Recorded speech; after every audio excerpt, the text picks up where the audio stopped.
All right, it is another wonderful edition of the program African Discourse on independent television. A very good afternoon to you. My name is Evan Sunokogi. Well, we apologize for starting this program behind schedule today. It was due to some technical hitches here, but we are on now, live and direct, and we're going to ensure that we give you all that you need to see today on the program African Discourse.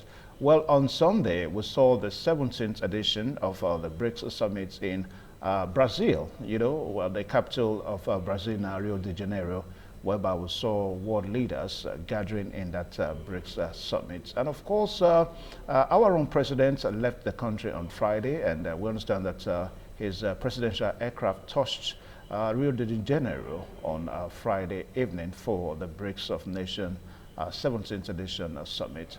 What are the issues? Against the backdrop that Donald Trump, or the U.S. president, is threatening a 10% increase in tariff to member nations, member countries of the BRICS, and of course nations that have anything to do with the BRICS, economic, platform, so to say. So we're going to be looking at all this today on the program Africa Discourse, the way it will impact on African nations. Well, when we talk about African nations now, Nigeria towards maybe towards the end of last year, early this year, we saw Nigeria becoming a part of the BRICS of nations only on partnership basis. So that also elicited reactions and counter reactions from people all around the world. Well, today, to help us discuss all this today, we are so privileged to have Peter Uwaibi, legal luminary, Dr. Peter Uwaibi. He's going to be joining us via Zoom all the way from UK this afternoon. So when we get him on set, we're going to bring him on board so that he bear his minds on the BRICS summit in Brazil. Well, we have a video, so let's quickly see that video, and that will further form the foundation for this program this afternoon. Let's take a look.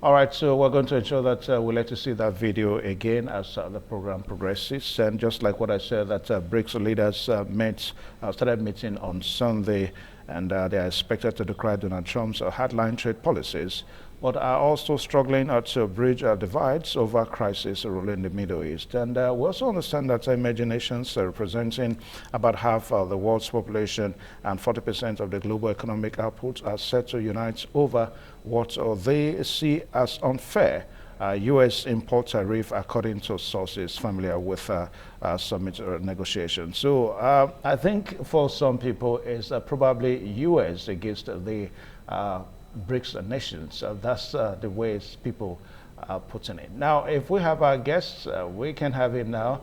Dr. Peter Uwaibi. If we have him, can we see him now, right now?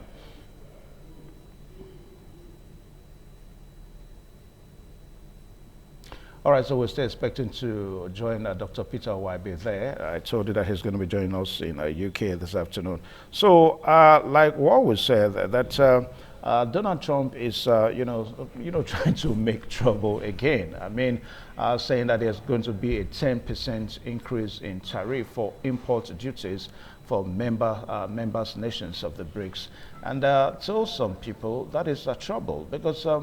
All right, so we have guests now. All right, so Dr. Peter Uwaibi, good afternoon. Yeah, hello, good afternoon. Good afternoon. Okay, nice to have you on the program. Yes, nice to have you too. Okay, now the 17th edition of the BRICS nation, the summit is going on in Brazil right away. It started on Sunday, and our own president left on Friday to be part of that, summit. Now, we understand that two major world leaders were not on the ground. They joined virtually the Russian president, Vladimir Putin, and of course the Chinese President Xi Jinping. They were not on the ground, so they joined virtually. Now, there are, allegations that maybe they are just trying to respond to the threats that U.S. President is handling down on the 10% increase for tariffs for member nations. How will you react to that? That is international countries, who are well indebted to good governance based on their scorecards by the citizens, are well cautioned and cautious of how they deal with international situations, particularly as it affects their currency and the growth of their economic situations in the world. One, for instance, America's strength is based on the strength of our dollar. American strength is based on the fact that they are able to enact and put in place sanctions. And some sanctions are based by the strength of their economic power, which is the dollar. Now, these countries of these 10 countries of these BRICS countries, who are united in terms of trying to use the dollar, who are trying to diminish the strength of the dollar by the amount of gold that they possess, which is about 17% of the total gold, reserved in the world. They are not trying to decentralize the use of dollar. And in doing that, Americans are trying by all means to prevent such happening, because if it does, it will first and foremost reduce their military strength, reduce their economic strength, reduce their buying strength, and reduce their global powers. And they have to prevent that. And in preventing that, they are not threatening that if you are part of BRICS, then we will slam you with 10% increase in tariff.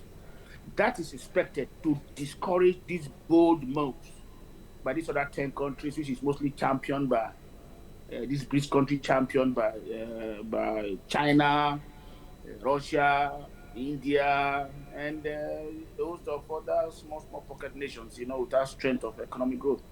So they want to put that sanction there to discourage you from weakening their dollar. And if you saw the way they were able to put sanctions on Russia when Russia invaded Ukraine, it's the strength of their dollar that was able to weaken the participation of Russia in Ukraine. Because if they sanction your country, then economically the country is weak because of dollar. Now, if you want to move away from the strength of dollar, you want to move straight into the strength of BRICS, that will now weaken the strength of dollar. Dollar is already getting weaker from their normal 70% of trading powers in the world. They are now about 50-something% of trading power. So they must, come into some kind of tabulation to be able to keep their float of strength growing so that they do not become a nation of irrelevance in terms of the military powers and in terms of, global financial powers. That's the way I see it. And for other nations who are trying to come into, indoctrinated partnership like Nigeria and other pocket little nations who are trying to come into partnership, they don't have strength. They have not been able to build their country's economy. They have not been able to build their country's citizenry kind of repose of confidence in them. They are trying to join nations who are well organized to be part of this population of BRICS currency power in the world. That is the way I see it. The Americans have to protect their dollar. Okay. And that's the whole reason for this idea of increasing their tariff to over 10%, which is says it will increase to 15%. Okay.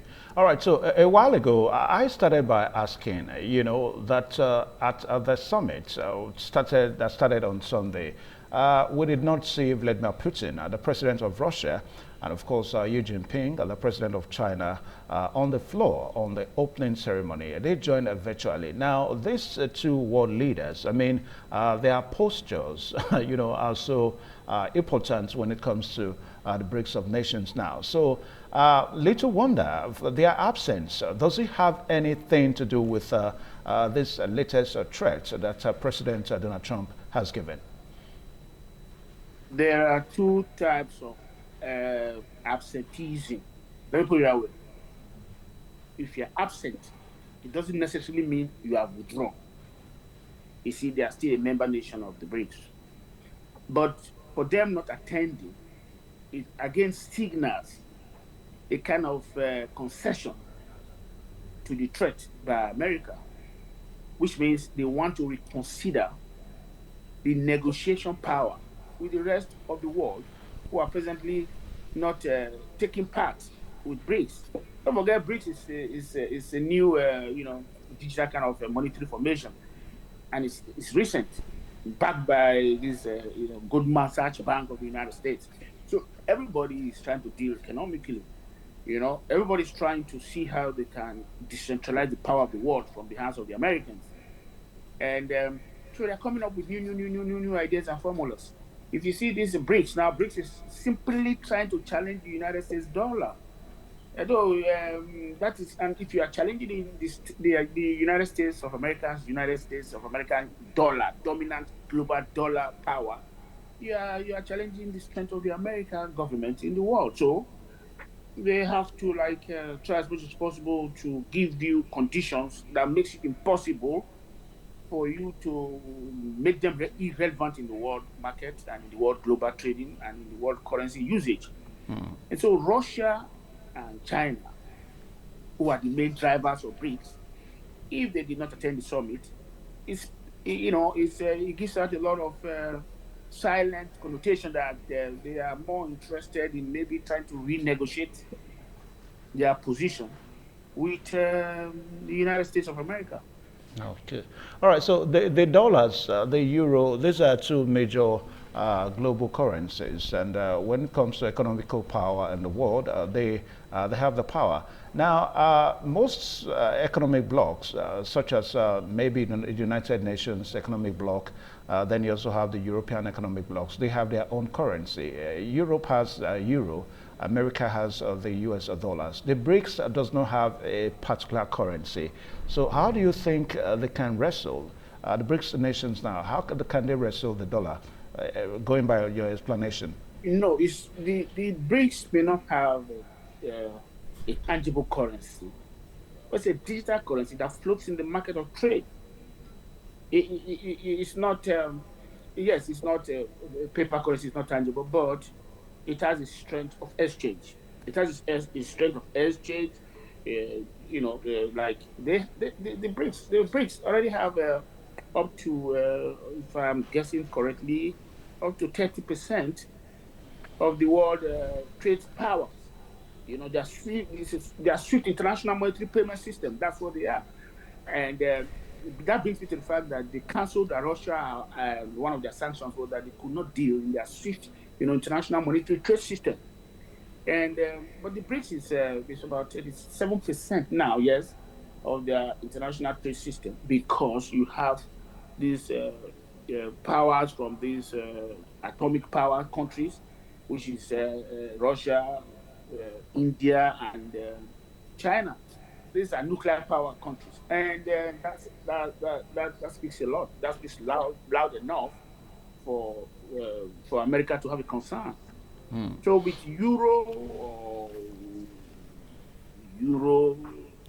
GP, the British the Great Britain currency, tangible currency.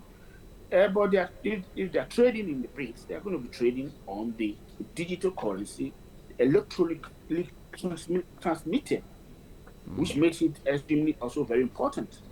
Okay. All right. So that is the market. That is the global market concern. Because if you have these countries, over 10 countries, and over 13 other countries standing by to be inducted as partners, where Nigeria also stands, then I mean, the currency becomes immediately global.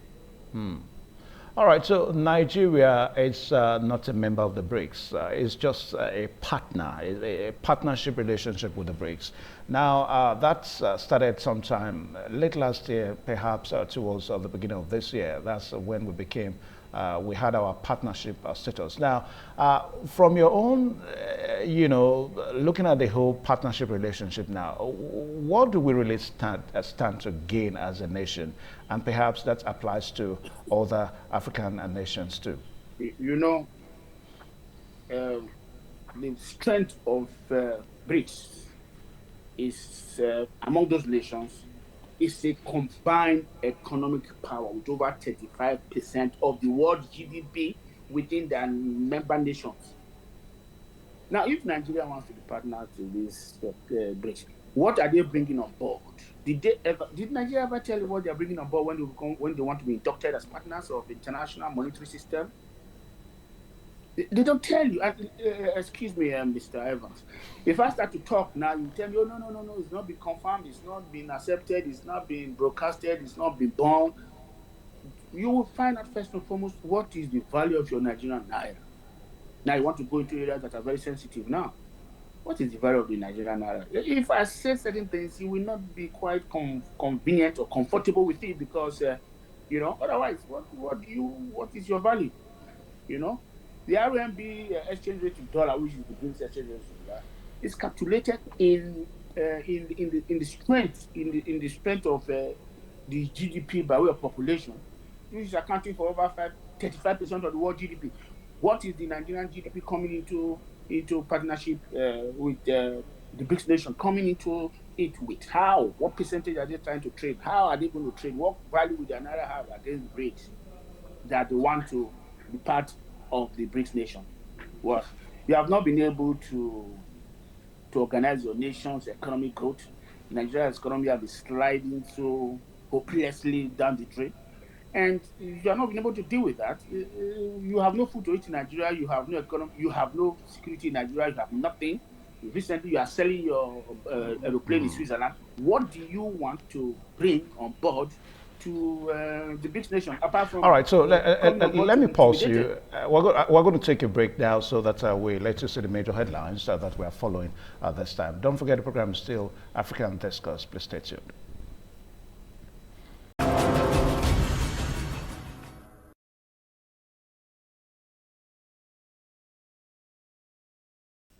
All right, thank you one more time. The program's still right here on independent television, African Discourse. This afternoon, we're so privileged to have Dr. Peter Uwaibi, legal luminary, and of course, a political analyst there. We're looking at the 17th BRICS Summit going on in Rio, that's in Brazil, and we're also looking at it against the backdrop of the threats that the U.S. President gave that BRICS allies, are going to face 10% tariff hike as a result of, this summit or whatever.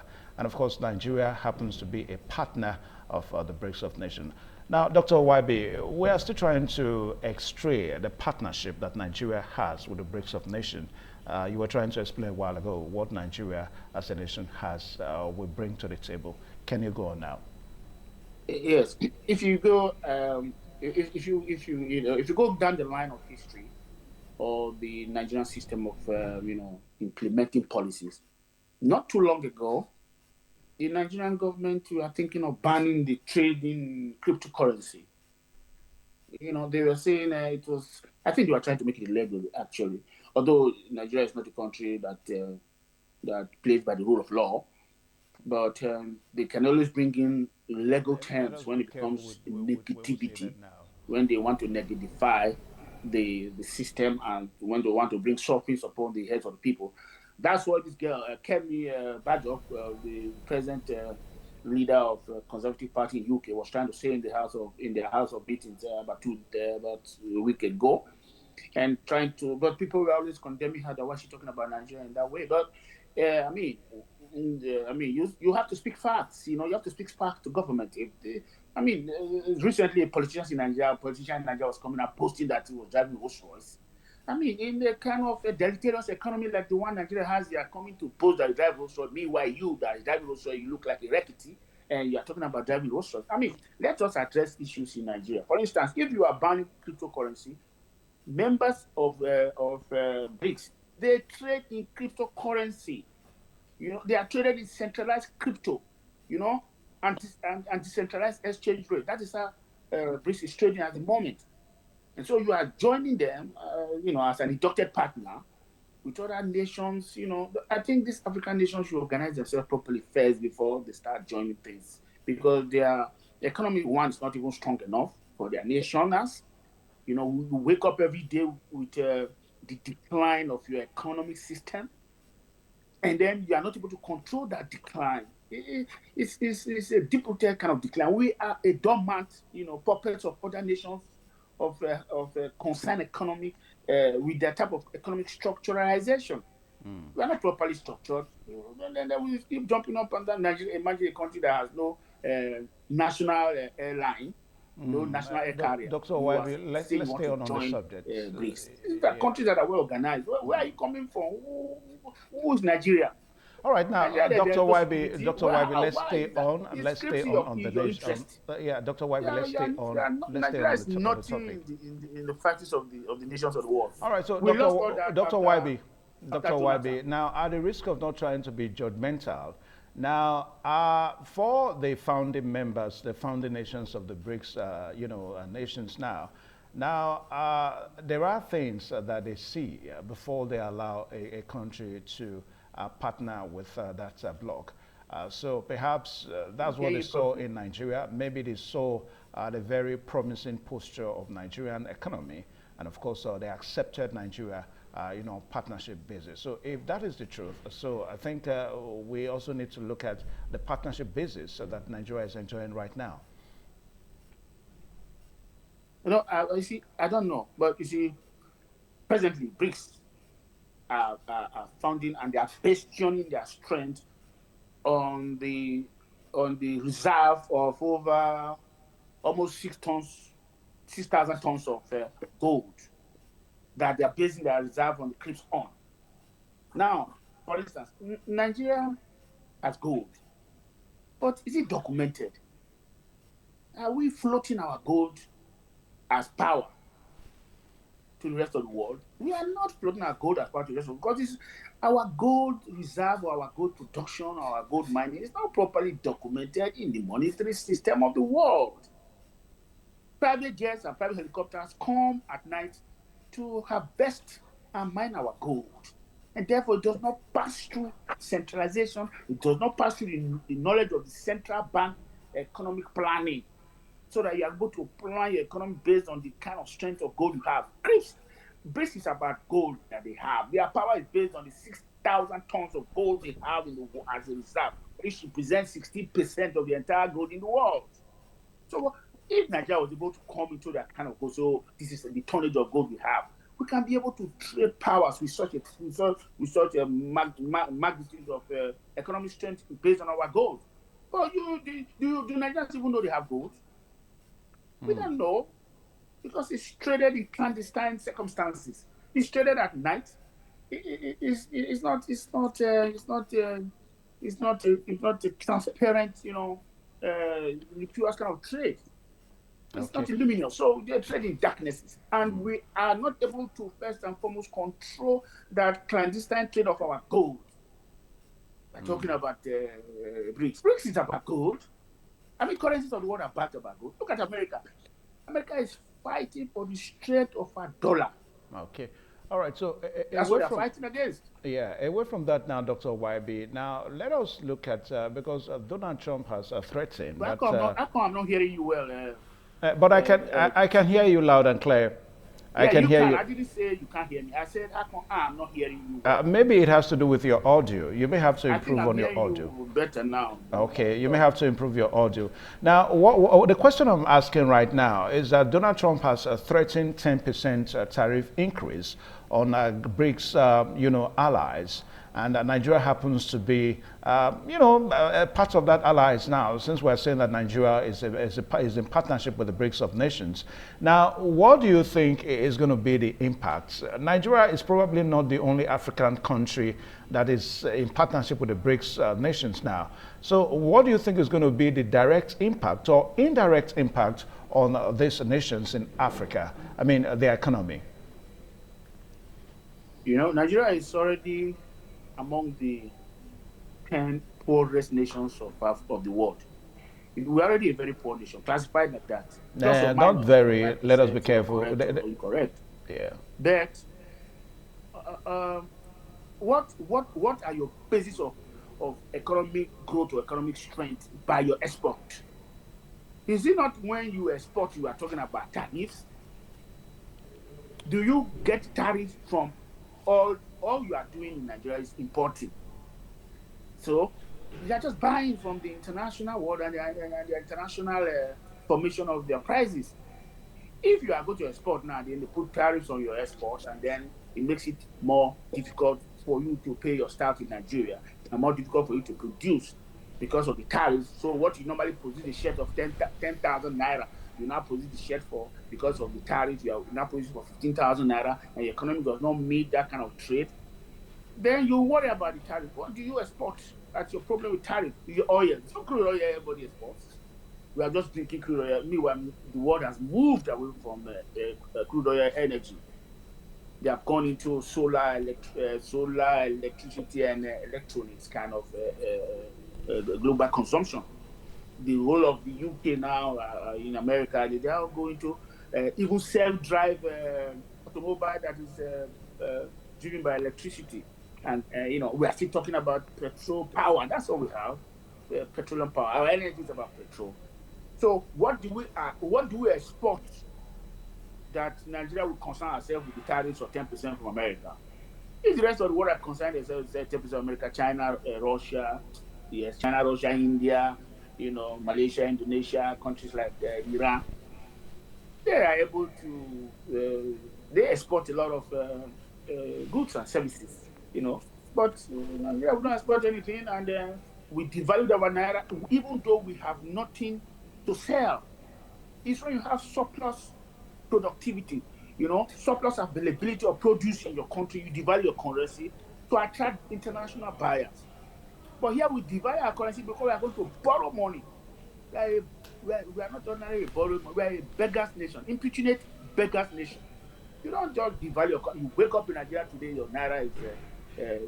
When this administration came to power, was our naira not about 500 naira to a dollar? Today it's close to 2,000 naira to a dollar. And this country, instead of them to beautify their currency so that the sufferings of the persons of Nigeria will become reduced and, amicable life expectancy in Nigeria has dropped to 55 out of hardship. They are talking about joining countries and suffering 10% tariffs. Plus, these sufferings are already part of now.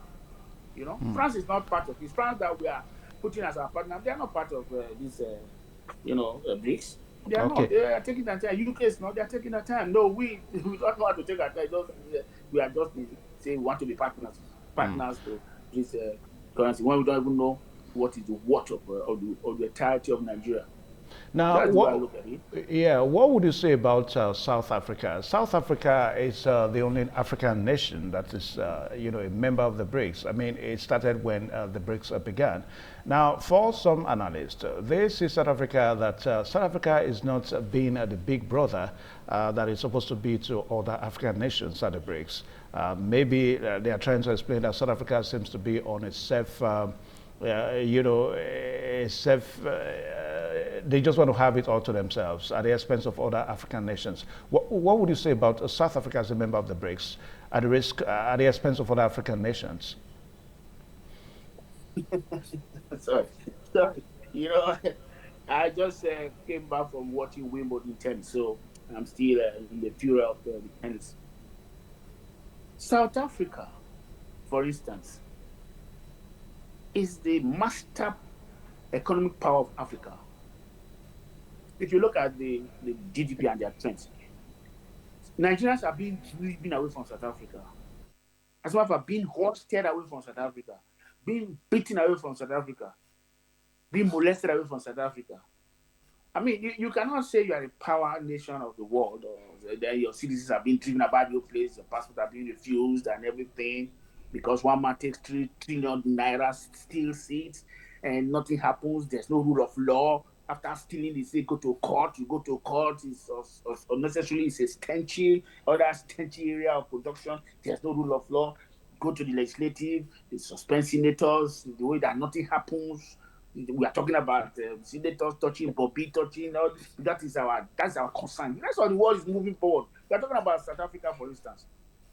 South Africa has a huge economic presence in Nigeria. Okay. Now, I'll pause you there. I'm going to pause you there. We'll be right back after this short break. Please stay tuned.